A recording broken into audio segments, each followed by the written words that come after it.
लोकसभा चुनाव 2024 के नतीजे आने के बाद देश में लगातार तीसरी बार एनडीए सरकार का गठन हो चुका है। प्रधानमंत्री नरेंद्र मोदी ने तीसरी बार पीएम पद की शपथ ली। पीएम मोदी के साथ साथ उनकी कैबिनेट में शामिल सांसदों ने भी शपथ ले ली है। मंत्री पद की शपथ लेने के बाद एनडीए सरकार ने मंत्रियों के विभाग भी फाइनल कर दिए हैं। बीजेपी के राष्ट्रीय अध्यक्ष जेपी नड्डा को स्वास्थ्य मंत्री बनाया गया है। जेपी नड्डा को कैबिनेट मंत्री बनाए जाने के बाद अब बीजेपी में राष्ट्रीय अध्यक्ष बदले जाएंगे, क्योंकि बीजेपी एक व्यक्ति एक पद के सिद्धांत पर चलती है। बीजेपी के नए राष्ट्रीय अध्यक्ष की चर्चा के बीच कई नामों की चर्चा तेज है। कौन कौन है रेस में, चलिए आपको दिखाते हैं कि रेस में आखिर किस किस के नाम चल रहे हैं। चूंकि जेपी नड्डा का जो कार्यकाल है वो 30 तारीख तक का ही है।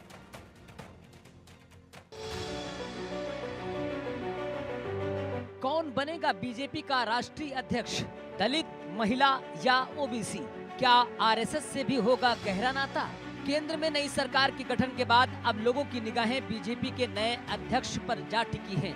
सियासी गलियारों में तरह तरह की चर्चाएं आम हैं। जेपी नड्डा के मंत्री बनने के बाद से कई नेताओं के नाम भगवा पार्टी के इस सर्वोच्च पद के लिए उछाले जा रहे हैं। उन्होंने अपना कार्यकाल भी पूरा कर लिया है। महाराष्ट्र और हरियाणा में विधानसभा चुनाव होने वाले हैं। इससे पहले बीजेपी को नया राष्ट्रीय अध्यक्ष मिलने की संभावना बढ़ गई है। इसकी प्रक्रिया कुछ ही दिनों में शुरू हो सकती है। खबर ये भी है कि बीजेपी ओबीसी, दलित और महिलाओं तक अपनी पहुंच बढ़ाने के बारे में फिर से सोच सकती है। सियासी हलकों में इस चर्चा है कि जिस व्यक्ति की आरएसएस से गहरे संबंध होंगे उन्हें ही इस पद की जिम्मेदारी दी जाएगी। और आइए अब ये जान लेते हैं कि इस रेस में किस किस नेता का नाम शामिल है। विनोद तावड़े के नाम की भी चर्चा। वर्तमान में वो बीजेपी के महासचिव हैं। महाराष्ट्र सरकार में मंत्री रह चुके हैं तावड़े। बीएल संतोष के बाद सबसे ज्यादा प्रभावशाली महासचिव हैं तावड़े युवा होने के साथ साथ पार्टी संगठन को भी बेहतर तरीके से समझते हैं। विनोद तावड़े मराठा हैं। ओबीसी मोर्चा चीफ के लक्ष्मण की चर्चा। लक्ष्मण तेलंगाना से आते हैं। लक्ष्मण तेलंगाना बीजेपी अध्यक्ष भी रह चुके हैं। सुनील बंसल भी रेस में। बीजेपी अध्यक्ष की रेस में सुनील बंसल का नाम भी शामिल है। सुनील बंसल वर्तमान में महासचिव हैं। सुनील बंसल पश्चिम बंगाल, तेलंगाना और उड़ीसा राज्यों के इंचार्ज भी रह चुके हैं। राजस्थान से राज्यसभा सदस्य और भैरव सिंह शेखावत के शिष्य ओम माथुर का नाम भी शामिल है। ओम माथुर को अपनी बात कहने के लिए जाना जाता है। बीजेपी राष्ट्रीय अध्यक्ष का पद किसी महिला को भी सौंपने पर विचार कर सकती है। बीजेपी स्मृति ईरानी को अपना मुखिया बना सकती है। और चलिए अब आपको बताते हैं कि बीजेपी में कैसे होता है राष्ट्रीय अध्यक्ष का चुनाव। राष्ट्रीय अध्यक्ष का चुनाव निर्वाचक मंडल करता है।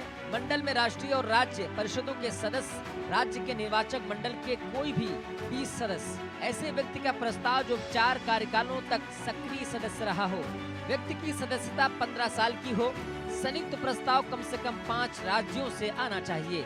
और वहीं बीजेपी अध्यक्ष को लेकर ऐसी अटकलें भी हैं कि बीजेपी किसी महिला को पार्टी मुखिया बना सकती है। पीएम नरेंद्र मोदी ने अपनी लगातार 3 जीत में महिला मतदाताओं को निर्णायक भूमिका को स्वीकार किया है। अभी तक किसी महिला ने बीजेपी का नेतृत्व नहीं किया है। बीजेपी संगठन में महिला सदस्यों की संख्या बढ़ाने के लिए व्यापक संपर्क अभियान की योजना बनाई जा रही है। महिला कोटा अधिनियम के अनुसार लोकसभा और राज्य विधानसभा में 33% सीटें महिलाओं के लिए आरक्षित होंगी। संभवतः 2029 के लोकसभा चुनाव तक इसे लागू किया जा सकता है। Bureau report, India news. G7 summit के बाद